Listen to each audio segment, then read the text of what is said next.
Dumelang, Sanbonani, hello and welcome to Africa Tonight, a window to your continent. In tonight's show, we will have a discussion on elections in Zimbabwe as some hiccups have started coming to the fore. But first, let's take a look at the stories making headlines across the continent. Two female suicide bombers suspected to be Boko Haram jihadists have killed at least 3 people in northeast Nigeria. Tinashe Jonasi, an aspiring Zimbabwean presidential candidate, says his party will no longer contest the July elections. Alleges capture of the judiciary, army, police and the state media by ZANU-PF.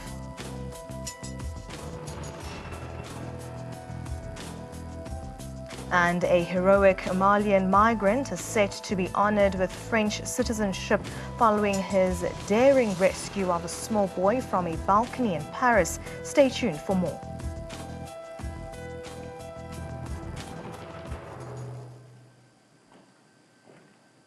I'm Leseho Mokonane. In your top story, barely a month before the elections in Zimbabwe, some hiccups have started coming to the fore. Tinashe Jonasi, leader of the newly launched Ideal Zimbabwe Party, has alleged capture of the judiciary, army, police and the state media by the ruling ZANU-PF. He says that his party will not be contesting the elections for the same reason. Not so long ago, Jonasi had declared himself the new Zimbabwean president.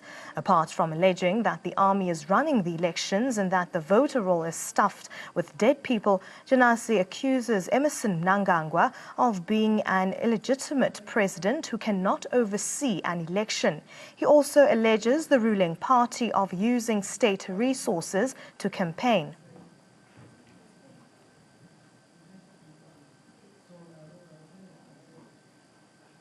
Now, joining us for more on this, we have Tinashe Jonasi, President of Ideal Zimbabwe, and we are also joined by Amos Dangwa, President of the Economic Reform Assembly.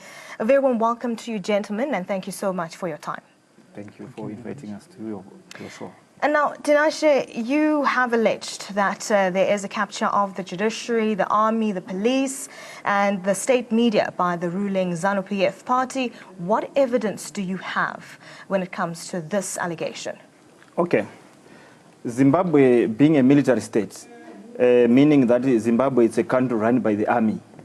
The first evidence is that, Mugabe, when Mugabe was resigning, when he thought of resigning and appointed his right-hand man, who is Emmerson Mnangagwa, they staged a coup, which was managed. There was no coup in Zimbabwe, as the world is being fooled to believe.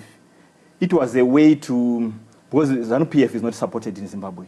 People are suffering. They've brought in poverty, they've brought fear, they've brought oppression. So it was a way to make Zimbabweans believe in ZANU-PF again, taking Mnangagwa as a hero. When Mnangagwa has been the right-hand man to Mugabe, when they were killing more than 30,000 Develes, when they were killing any person who had a voice of conscience. So the army coming in to play party politics. In other countries where there's democracy, you can't find a ruling party refreshing itself, and then they use the state army. So in our country, the state army is used to do that. The state intelligence is used to spy on opposition people and to abduct and to kill. Abductions and assassinations in Zimbabwe are sponsored by the government. So Mnangagwa is a person who is actually is not running the country. He's not a president of the country. The person who is more powerful in Zimbabwe is General Chiwenga, who was the army commander, who just resigned for a few days and then appointed the Minister of Defense. In a democratic situation, you can't find the Minister of Defense again doubling as a minister, as a deputy president. It shows you that the people they're just holding on to the army. Being a vice president is a bigger post that you should relinquish other posts like the minister. But they want a grip on the army. As we speak right now, the army is spread across the country. They are campaigning for the ruling party, and the rigging of the elections is done. Mnangagwa is a winner. So it's more like they are window dressing the democracy. People are, Chamisa is campaigning all over. It's a project of the ruling party. Let me bring in Amos into this conversation. What is your reaction on the capture of the judiciary, the army, the police, and the state media by the ZANU-PF? Well, when you look at the situation currently which is happening in our country, there is definitely a capture in the judiciary, and in terms of when you look at ZBC, which is actually a state-owned enterprise, the coverage in terms of the opposition political parties is so limited. It's now mostly focusing on the MDC and the ZANU-PF. So the idea that we have a political party, we have two political parties which are actually representing Zimbabwe, it's actually, what I can say is, it's a myth. And when you look at the way, the representation in terms of what they stand for, in terms of the policies for the country, they don't actually have anything which they have to offer at the current moment. Look at the squabbles, look at the squabbles in MDC, look at the squabbles even in ZANU-PF. There was rigging already in ZANU-PF as we speak. So the whole thing, thing which started off as as a thing to say we are going to have a free and fair elections, you tend to doubt whether this thing is going to be or definitely being accomplished or not. So I personally dispute this kind of, actually as a party we are actually disputing this whole But now, thing. is there enough evidence to make sure that ZANU-PF can't run away from these allegations that you're talking about, or more needs to be done on this? You know, the whole thing is the constitution. We need to look at the whole ZEC as an entity.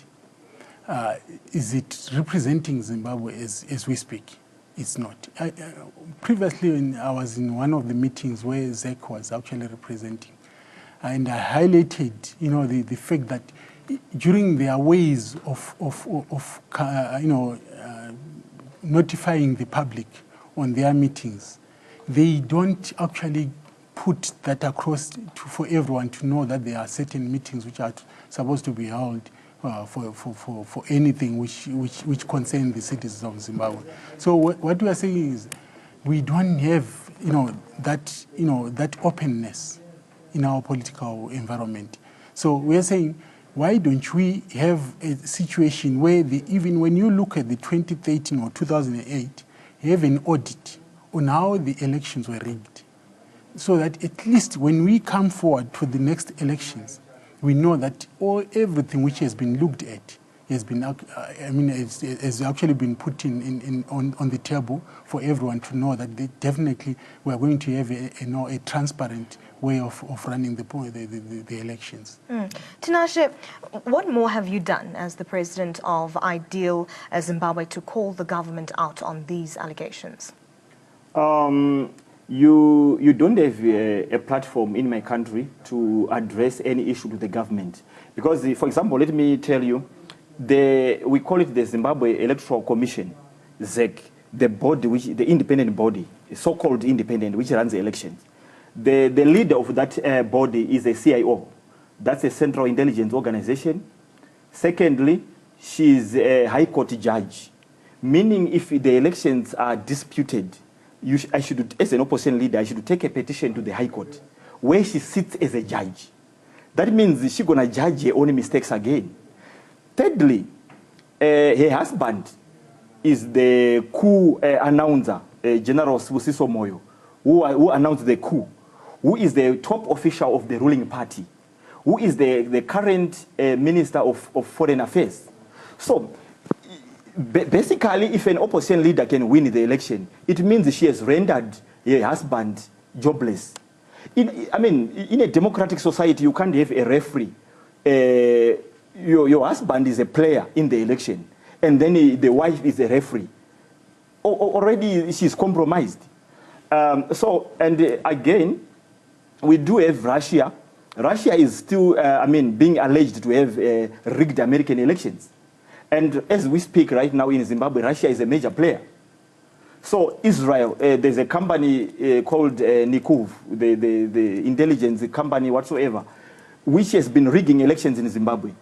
So currently, elections in Zimbabwe are just done because the opposition parties in Zimbabwe, they are most of them, let me say maybe entirely all their projects, they are there to fool the world that in Zimbabwe every 5 years we have got elections, but we know that the elections are not free and fair.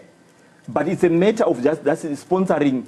We have got more than 130 opposition parties in Zimbabwe. You can imagine in America where they've got more than 16 trillion GDP. But Zimbabwe has got about economy of about 4 billion GDP. But you can have, in America, they've got 2 political parties. In Zimbabwe, we've got almost, by the time of elections, we can have almost 200 political parties. They are being sponsored by Emerson Mnangagwa. So that if real parties can pull out to say we need reforms, maybe, let's say out of 200 parties, 5 pulls out, 195 remains, it becomes maybe a 95%, which is participating. It looks like the elections is still genuine. So it's really a crisis. And the reason why Zimbabweans are suffering for the past 38 years is because the ruling party, they are just looting. There's no policy, there's no agenda for development in our country. The agenda is to retain power. Hence, they can go to the extent of fooling Mugabe being removed. Mugabe has stolen a lot of our diamonds, of all our resources, and with his wife, Grace Mugabe. But we thought Mugabe would be arrested. Nothing. He's enjoying his life. Emerson Mnangagwa, as we speak, is one of the richest people in Zimbabwe. He almost owns all the gold mines in Zimbabwe. General Chiwenga, the vice president, is in partnership with the Chinese in our diamonds. So these are just the criminals, a criminal syndicate, a mafia, which has hijacked the government so that they use the politics to avoid going to prison. Currently, our government is run by the most dangerous and the most feared people. Emerson Mnangagwa, General Chiwenga, and the parents Shiri are the people who were involved in our genocide called Gukura Hundi, whereby more than 30,000 mostly developed people were killed. And in 2008, when Tsvangirai won the election, these are the 3 people who refused Tsvangirai to be appointed the president. So the most dangerous people are currently running our country. And we're surprised with the SADC and the AU. You know, these bodies are there to protect dictatorship. Because the leadership in Africa is there to just loot. The poverty, the suffering of black people in Africa, it's as a result of few people hoarding and looting.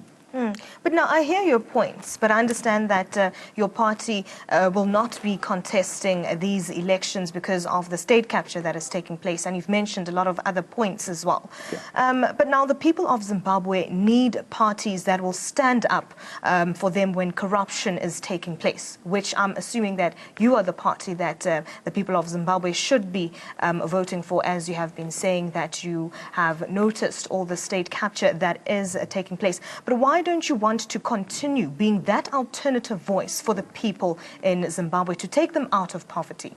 Thank you. The purpose of doing an election is to express people's will.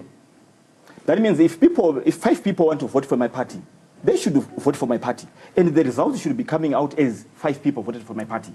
But in our country, it's different. We have got an ancestor who is a registrar general, who is almost maybe 90 years or 85 years old, who is there to manipulate the voters' roll. Our voters' roll has got people who are dead more than 20 years ago. If you're outside the country, you are still on the voters' roll. They will vote for you. Secondly, 2013, okay, let me take you back to 2008, when Morgan Tsvangirai defeated Robert Mugabe. The election took more than a month to be announced. And when it was announced, they said, Morgan Tsvangirai, you didn't win enough. And then there was a runoff, a rerun to be done. People were killed and abducted and by Chiwenga, the current vice president, and the murderer, Emerson Mnangagwa, who is currently the president, and the parents Shiri, the genocide kingpin. So people were killed and abducted and whatsoever. Then we go to 2013, the last election. Morgan Tsvangirai challenged the election, saying he was, robbed. The High Court never brought the ballot boxes for recount. If an opposition leader challenged an election, he should be given the ballot boxes. But apparently he was not given. After that, he had to withdraw his petition. The Chief Justice by then was Justice Jilausiku. They wanted to charge Morgan Tsvangirai for withdrawing his petition. What is the purpose of challenging an election and then you are not given the ballot boxes for recount? What do we learn from that? We learn that what the results which were announced in Zimbabwe and what was in the boxes is two different things. Hence, the person who challenged the election was not given, Morgan Tsvangirai was not given the boxes for recount. What happened in America? When Hillary Clinton was not much happy with the results of the election, what they call the swing states, he was given the boxes. And when they counted, it was exactly the same. In Zimbabwe, they don't care what is in the box. When people are going to vote, it doesn't matter.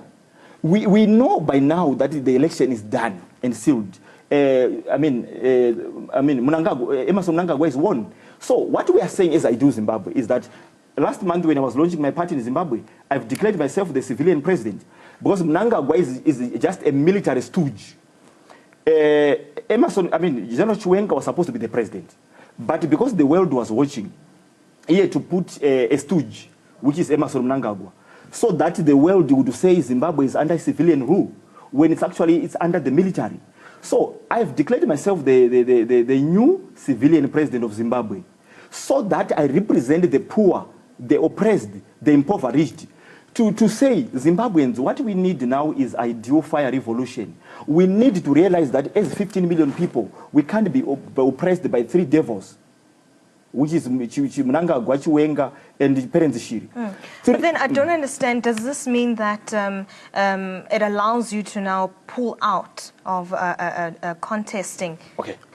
I can't contest because the person who is overseeing the election, Emerson Mnangagwa, is an illegitimate president.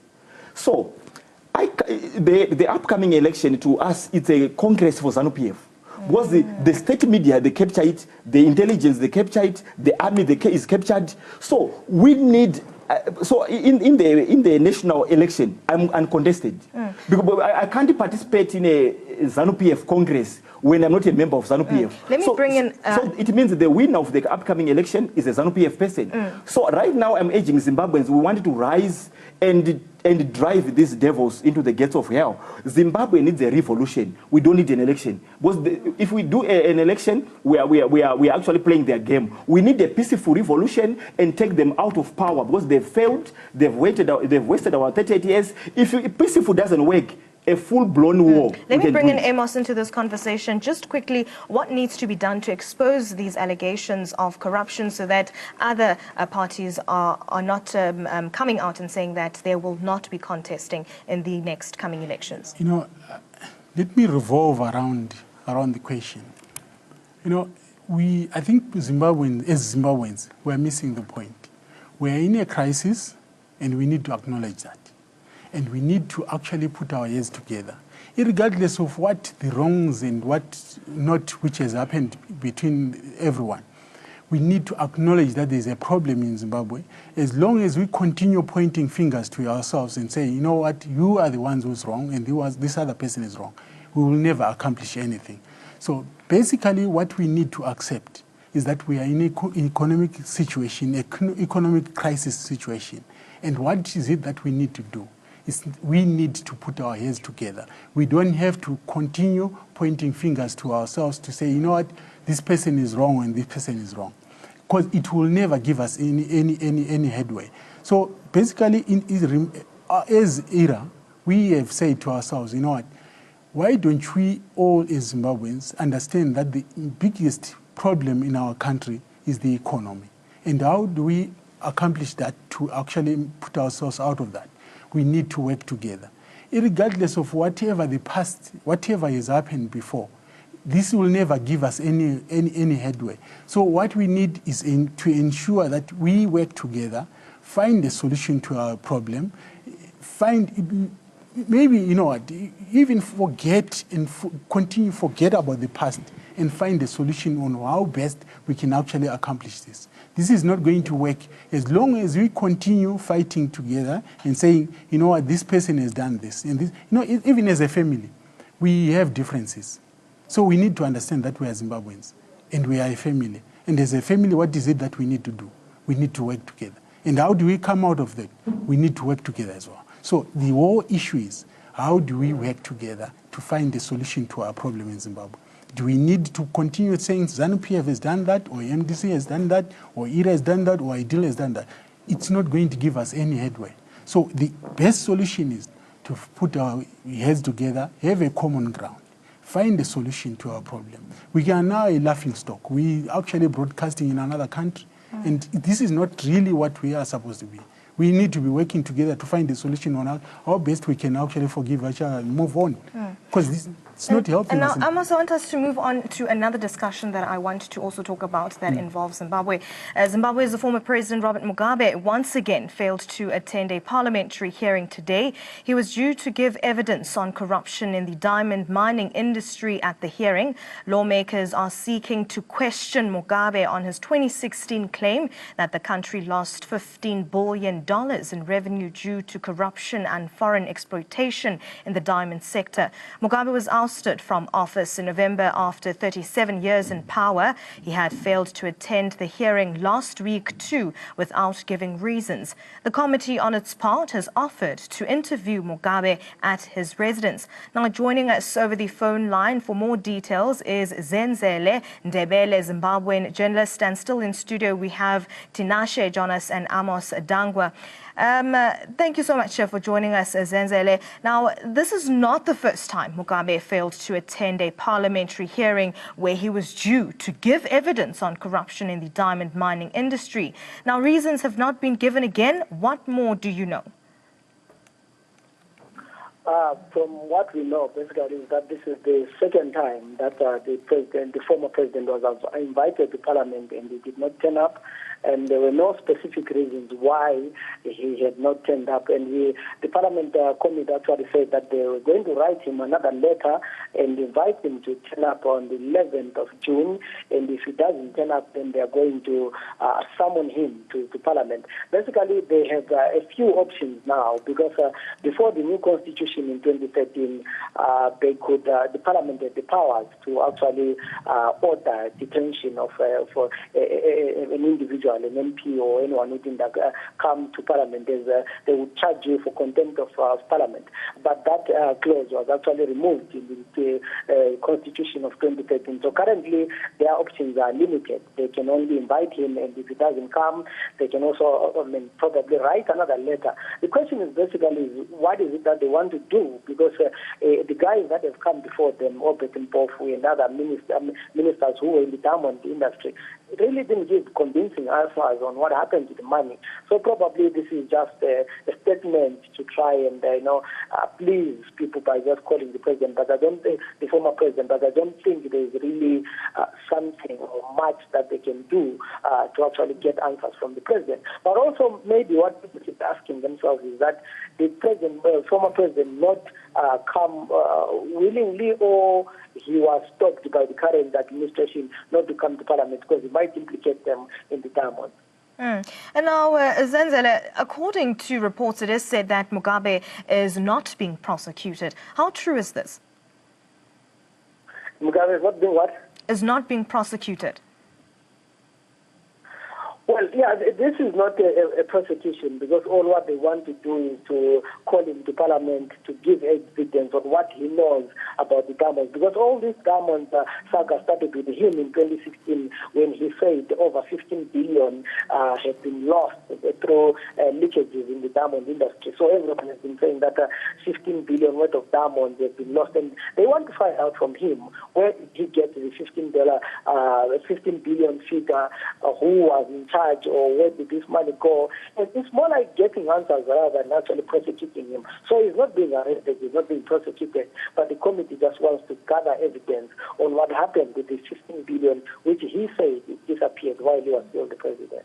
And now the committee has offered to interview Mugabe at his residence. Has Mugabe agreed to this? Do you know anything about this? So far, we don't know whether he actually agreed, because all what they do, usually they write a letter inviting you to Parliament and you don't respond. If you are going to come, you just go there.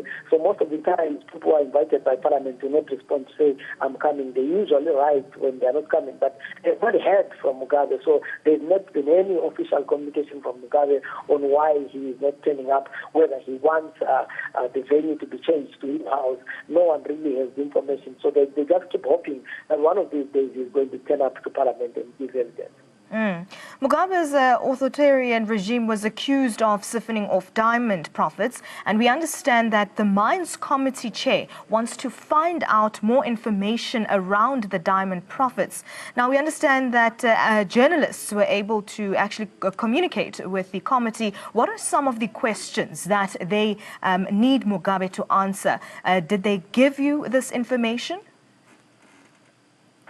Basically, the main question that people want to answer from Mugabe is, when he talked about the 15 billion, where did he get the figure? Because 15 billion is a lot of money. Zimbabwe's budget is about 4 billion a year. So if he's saying 15 billion worth of diamonds was lost, he's saying about 3-year budget or 4-year budget was lost through, the leakages of selling diamonds illegally. So people want to know, how did he arrive at the figure? Who told him that? But also to say who was involved, because from what we know, many companies that were involved in the diamond, the mining, were actually owned by the army, or the state had a certain ownership in it. So who were the culprits who were involved in the mining of diamonds, or who actually leaked the diamonds or took the diamonds and stole them out of Zimbabwe without the government actually benefiting? So that is the main question that people want to know, to ask him on how did he arrive at the 15 billion? Who was actually calculating, and what method was used? Is Zimbabwe's diamond industry that big to the extent that they can lose 15 billion and still remain with something out of it? And now we understand that the committee mine has now said that they're going to be asking Mugabe these questions. But now, who else besides Mugabe can be asked for an interview on these allegations? Well, the committee has called the former minister of former Minister of Mines, Obed. They also called another former Minister of Mines, the one who was there just before the coup. They called the different players in the diamond industry, and really there's nothing much that has come out of it. What is known, we know for a fact that from the reports that were published in Parliament, there was a deal between the Chinese military to mine diamonds in Zimbabwe. And there was, of course, a lot of illegal diamonds that were sold in Zimbabwe, and some of them went out of the system, and the government really did not get the value or the money that they was expecting to get. But there is no one who knows with certainty how much was lost and where did this go. So most of these people have come in, usually the former ministers, directors of companies who were involved in the mining of diamonds, have not really given satisfactory answers. And some of them have not asked or answered the pertinent questions that they want. We know that the former minister of mining, Obed, refused to answer some of the questions. And there is little that the Parliament Committee can do.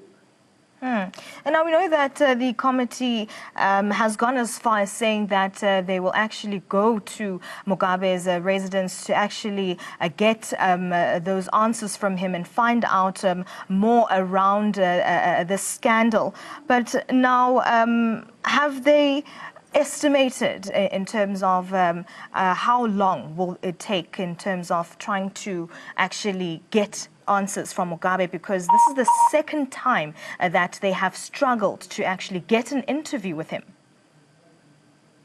Well, from what we know, they've invited Mugabe to appear before this committee on the 11th of June. So probably they'll wait for the 11th of June for Mugabe to come or not to come. Then we'll see what they're going to do. Like I said before, they have limited options, basically. They can try and summon him and all those kind of things, but he might decide not to come. So I don't see them actually taking Mugabe to court for that. So All right, it seems as if we have lost Zenzele Ndebele, Zimbabwean journalist, just giving us more details. I'm just going to come back into studio as I am joined by Tinashe and Amos. I want to get your reaction on this. We understand that this is the second time that the former president has not answered to the committee. I want to find out what is your reaction and what do you think the way forward should be, because it seems as if the committee is bending backwards to try and get these answers. At the end of the day, is it necessary to actually go as far as that? Okay. As I say, the game plan for ZANU-PF is to fool Zimbabweans. Because so far they've done it for 38 years, so they are motivated to continue. Mugabe is supposed to be arrested. Because when you are a president, you oversee the safety of the country, the safety of the resources of the country. But if you can stand up and say 15 billion is missing and telling the citizens, so what do you want to do? Do you want the citizens to rise and investigate? When resources are missing, when people are being abducted, when people are being killed in your governance. So the point is, they are fooling Zimbabweans. Mugabe and his wife and the same people, the Mnangagwa, the Chiwengas, are the people who collectively steal the money. These committees they are waste of people's time and an insult to the intelligence of Zimbabweans, because right now, look, Mnangagwa has been a president now. They've been arresting this G40 whatever, Chombo. They said they found 10 million in his house. And the case is disappearing. Jonathan Moyo is hiding the Mzukulu of Mugabe, this Patrick Joao, who have stolen a lot of money also in Zimbabwe. Now they are negotiating to come back. It's a drama. ZANU-PF is building a propaganda economy. You can't sustain a country with the propaganda economy. They are just spending too much money in these useless side shows to fool Zimbabweans. People like Mnangagwa should be arrested and locked up because he's a criminal. He's a killer. People like Chiwenga should be locked up. Because everything they are doing, they are protecting what they are looting. As we are sitting here, they are busy looting the country dry. So Zimbabweans should rise right now and say enough is enough.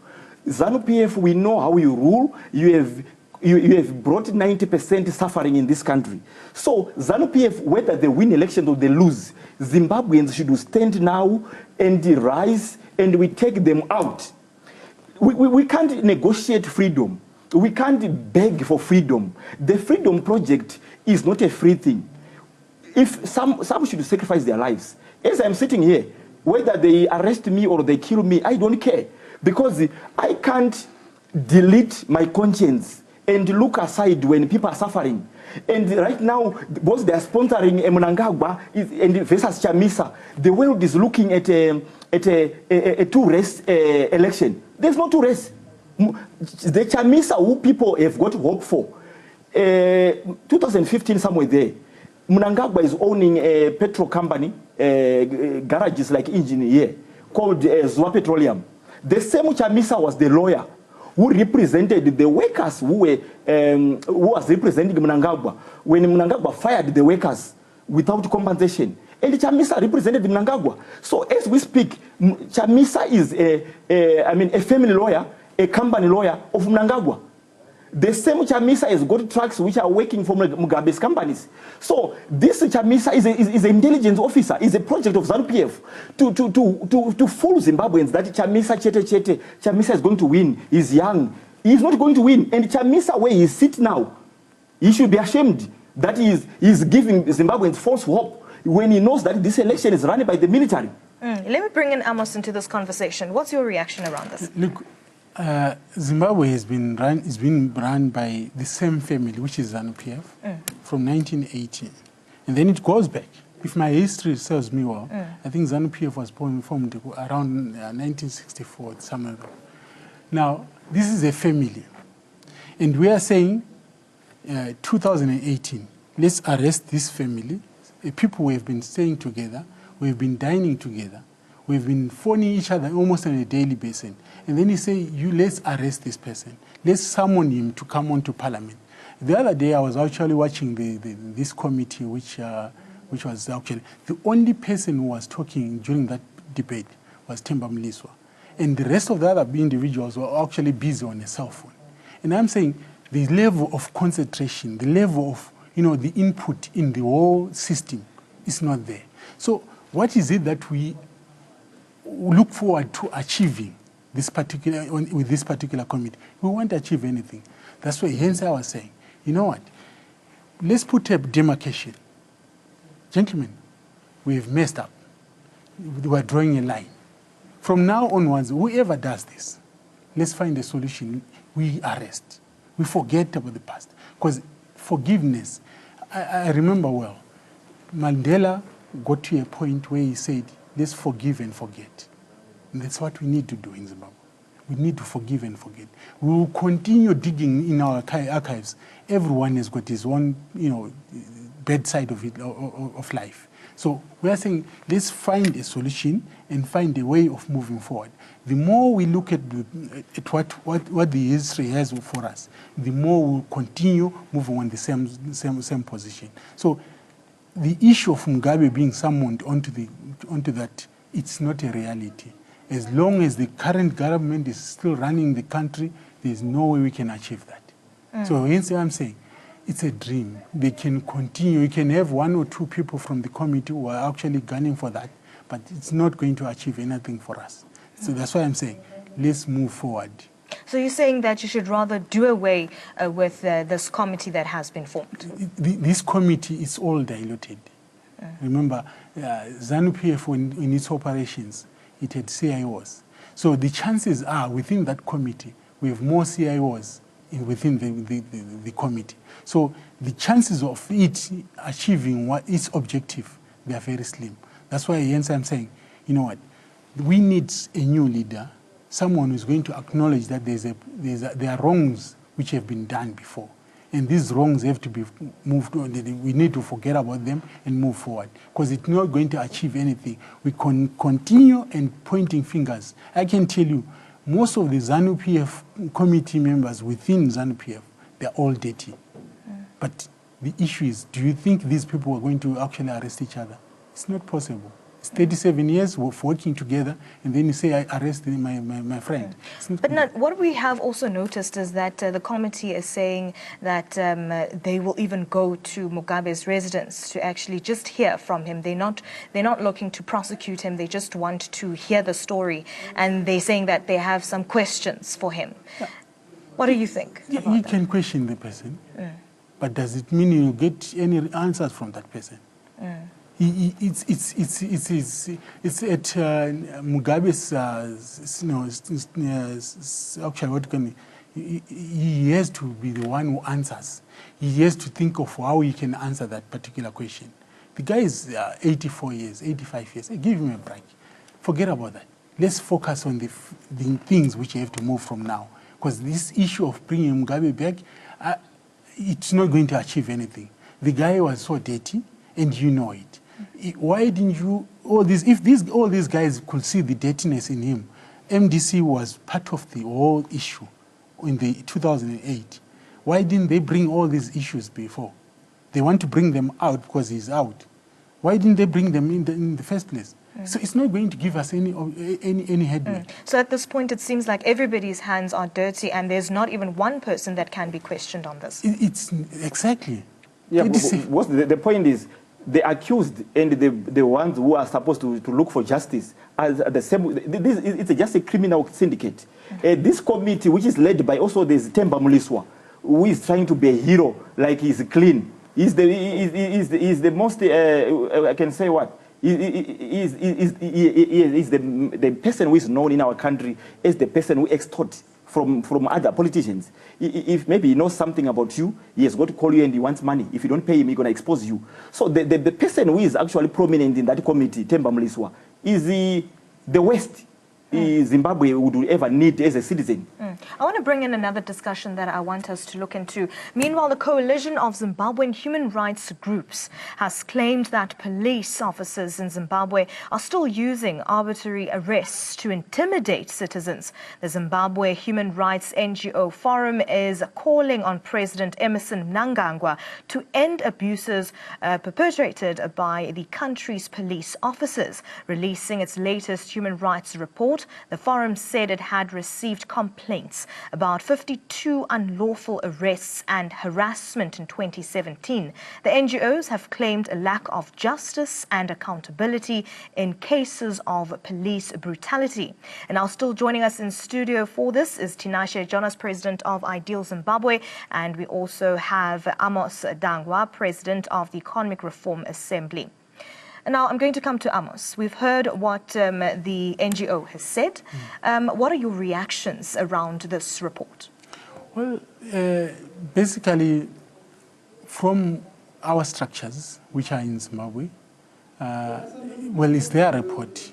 I'm actually getting to hear about it as we speak, which is it's a concern. If it is still happening, it's actually we call upon Zimbabweans to actually think about what's happening, the future of our kids.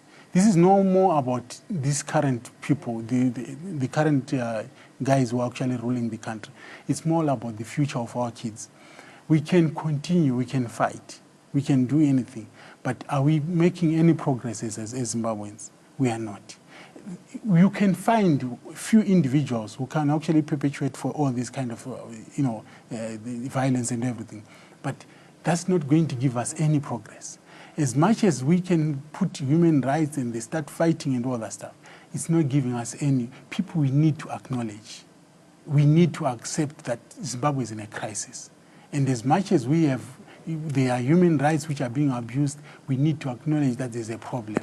And that problem can only be emanated by us Zimbabweans, not any international organization, but by us. So people need to accept that, human rights, they can be abused. Definitely, ZANU-PF has been abusing us every now and then, but some of the things, if we are to bring all these dockets, I can tell you we can fill up the whole place, the whole studio with dockets, but it's not going to give us any progress.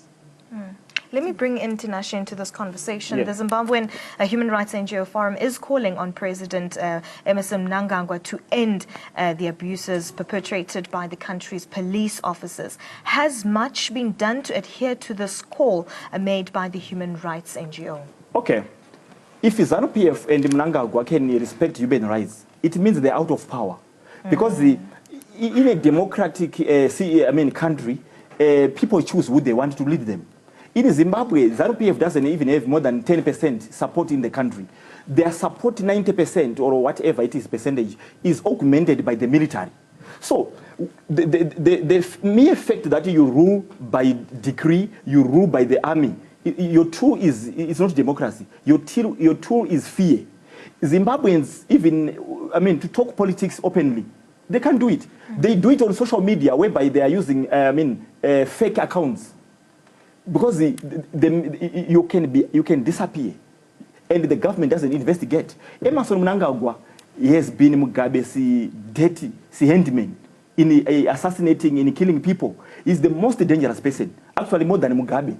So, when you are an agent of the devil, when you are an angel of the devil, you can't change. Why do we pray? We pray because the Satan would never repent.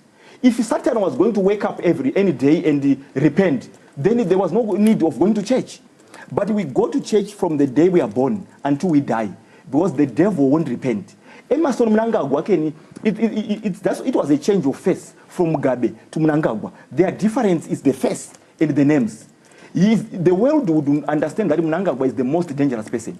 And now it was done just to engage the international community so that they can be fooled and they can come like now Britain is like we here. They are now believing in Mnangagwa. It's just, there is no better devil. So Zimbabweans, this is the time I am here as the civilian president, and Mnangagwa can't challenge me because he put himself as a president. I'm there to represent Zimbabweans and say, let's do action. Action, not elections. Let's shut down on the 13th of June the Zimbabwean embassy in Pretoria. From there, let's go to Zimbabwe to where they change money because the Reserve Bank is now owned by Mnangagwa. Let's shut down the road port. Let's shut down the Reserve Bank. We need the border. We need to do action now. If they are there to kill us, they must kill us. Because we can't die slowly in our country. No one is a better Zimbabwean. When we say I do fire revolution, it's saying Zimbabweans, let's rise and fight. We are on our own. SADC is ignoring us. Even now, SADC can declare the election free and fair. AU is waiting to declare free and fair. In Kenya, you saw SADC declared free and fair. AU declared free and fair. The High Court said they are not fair. They were null and void. Then the rerun was done without the reforms. Now, understand that you are saying that you're standing for the people, yes, and you're there for the people. And we need a revolution, not election. And understand that there are people who are for this party that you are actually vying for, campaigning for. Now, as a party president, have you heard from people whether or not the cases that they opened, I don't know, I'm assuming with police when it comes to human rights, did anybody investigate? No. What happened? No. For example, let me give you a recent thing. There's a guy called Itai Zamara. He disappeared almost 2 years ago. This guy was a critic of Robert Mugabe. After disappearing, even now Mnangagwa is a new president. They were given pressure by US to investigate the case. They just open. You know what? You can't steal something or you can't kill someone and then tomorrow you lead the investigation yourself. I mean, we are under a military rule. What the military knows is to kill. A soldier is not trained to investigate or whatsoever. So in our country, there can't be human rights unless because the government itself is captured. ZANU-PF is in control of the intelligence. The intelligence are used to spy on who is saying bad about Mnangagwa, who is saying bad about what. So it's Zimbabweans now to rise and free our state. Because we can't do elections in a country that there's no government. There's no government in Zimbabwe. So it's only drama. Like now you can see there's Chamisa versus Kupe. There's MDC Gogo. There's MDC Chamisa. There's MD. Everything is just a script. It's a soap opera that won't end. But the reality is the life of Zimbabweans. Zimbabweans are suffering. That's the reality. The only reality in Zimbabwe is that people are suffering. When we talk of politics, we are in Hollywood. That's Black Panther. Black Panther, ZANU-PF, Black Panther election. Everything is just, Hollywood production. So it's high time Zimbabweans, and in politics in Zimbabwe, like opposition party like MDC, the official, opposition party, they treat elections as employment. When they are campaigning now, Chamisa and friends, they want to be a councillor, they want to be a mayor, they want to be a member of parliament. In Zimbabwe right now, politics is taken as employment opportunity. When someone gets a job, they are fine. The ordinary, they are just being used to vote. After that, it ends there. Let me bring in Amos into this conversation. What role have you been playing when it comes to the abuses of human rights?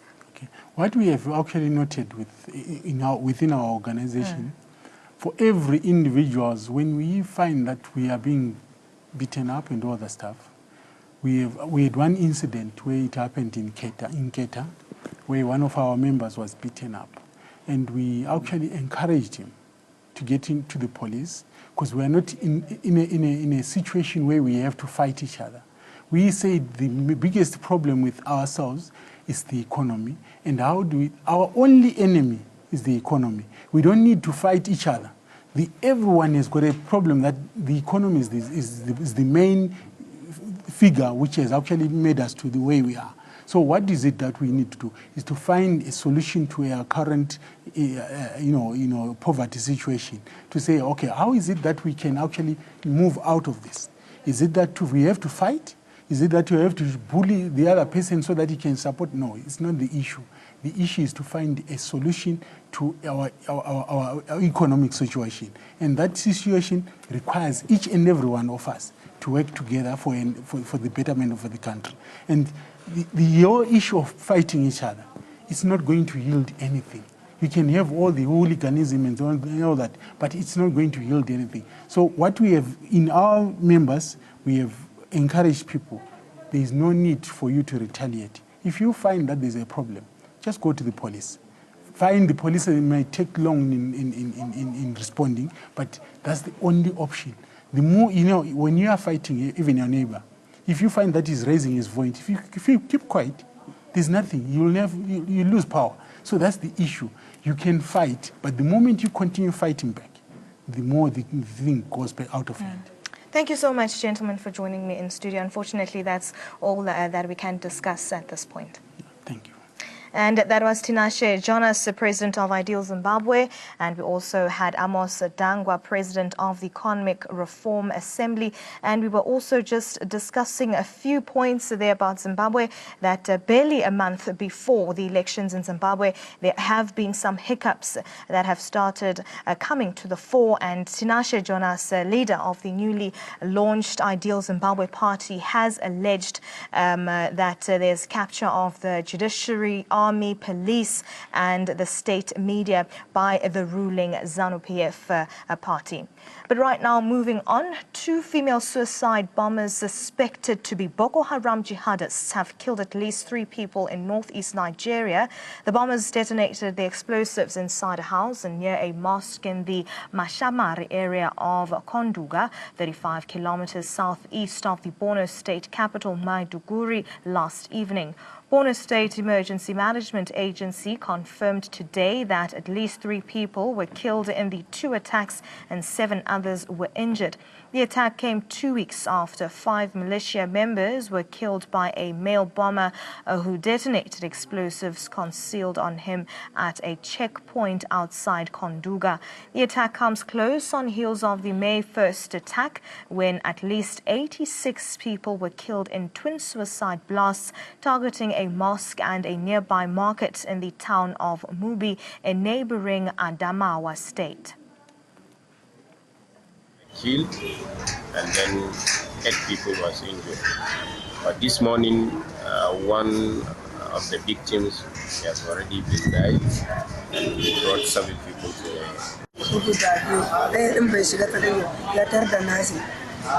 ɗayan kuma ya zo ya bi sauran da aka ce ban komai yana guduwa mutane da suka mutu su uku wanda a guri ma ba mu sani ba suna bincike haka abin da muka sani. The World Health Organization is receiving widespread praise for all its out and quick fight back against the Ebola virus in the Democratic Republic of Congo. Although observers warn prevention and information to affected communities remain insufficient, so far 52 confirmed likely or suspected cases of the deadly virus have been registered in DRC, including 22 deaths. The UN Health Agency has been scrambling in this outbreak to prove it has learned its lesson after bungling the initial response to the 2013 to 2015 Ebola epidemic in West Africa. WHO underwent a massive reform after being slammed for responding too slowly and failing to grasp the gravity of that outbreak until it was out of control. Ultimately, that outbreak claimed more than 11,300 lives. This time, the UN agency jumped into action as soon as DRC on May the 8th officially declared that Ebola had surfaced in rural northwestern DRC in a remote location called Bikoro. La grande mission que nous avons, donc en communication pour le développement ici, avec UNICEF, c'est pour arriver à mobiliser la population autour de la vaccination. Donc nous entrons dans le ménage. Des contacts pour leur parler de la vaccination qui arrête la chaîne de transmission. Nous leur parlons de l'avantage de la vaccination. Nous leur parlons de ce qu'ils doivent se faire, comment ils doivent se comporter. Et enfin, les amener au site des vaccinations pour se faire vacciner. C'est l'essentiel du travail que nous sommes en train de faire sur le terrain. And now, in a feel-good story, a heroic Malian migrant is to be honored with French citizenship. This follows his daring rescue of a small boy from a balcony in Paris.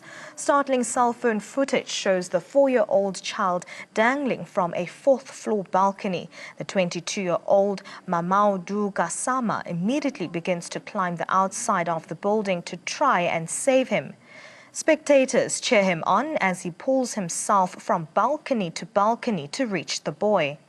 The drama unfolded Saturday evening at an apartment block in the north of the city. French President Emmanuel Macron personally thanked Gassama and gave him a medal for courage. He would also be offered a role in the fire service. Gassama is said to have arrived in France last year after making the dangerous crossing by boat over the Mediterranean to Italy. Ça me fait plaisir, parce que c'est ma première fois de gagner un trophée comme ça, voilà. Je suis content, voilà. Il est très content parce que le boulot qu'il a fait, et que dès qu'il a vu un enfant déjà, qu'il était en train de manger un restaurant avec sa petite copine, il va regarder les matchs de Ligue des Champions. Il attendait les gens qui klaxonnent dans les voitures et les gens qui crient. Et lui, il est sorti, il a regardé là-haut, il a eu un enfant. Qu'est-ce qu'il a passé? Il a passé directement d'aller sauver les enfants. Moi, j'ai posé des questions, j'ai dit, mais tu n'as pas eu peur dans ta vie? Il m'a dit, non, à l'époque, je n'ai pas passé à moi-même, j'ai passé des enfants. Dès qu'il a commencé à grimper, il a peur, il ne faut pas qu'un enfant aussi qui sera fatigué d'aller assis. Bon, heureusement, on a eu la chance de trouver un enfant qui n'a pas, qui est un enfant aussi, il a bien travaillé. Donc, c'est tout ce qu'il peut vous dire.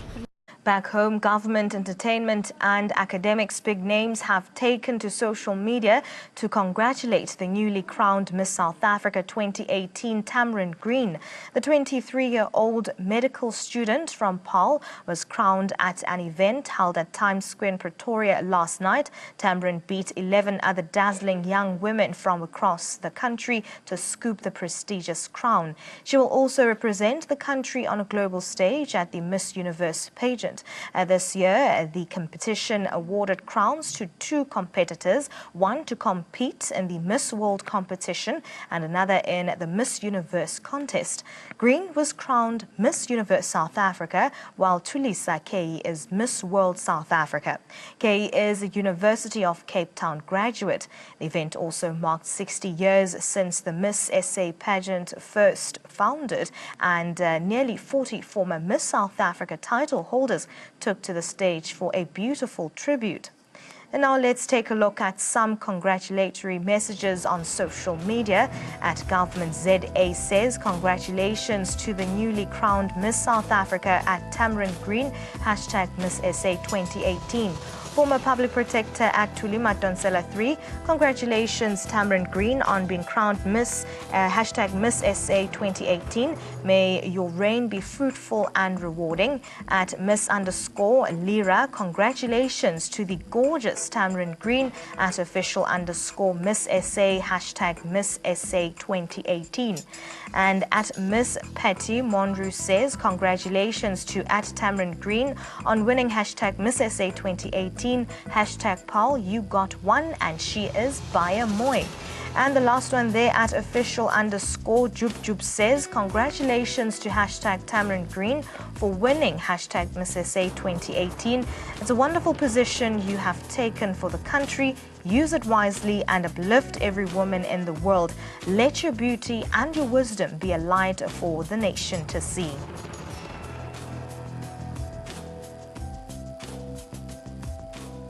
And that's all the news making headlines across the African continent. From Mileseho Mukwanane and the rest of the Africa Tonight team, Salani Gahle.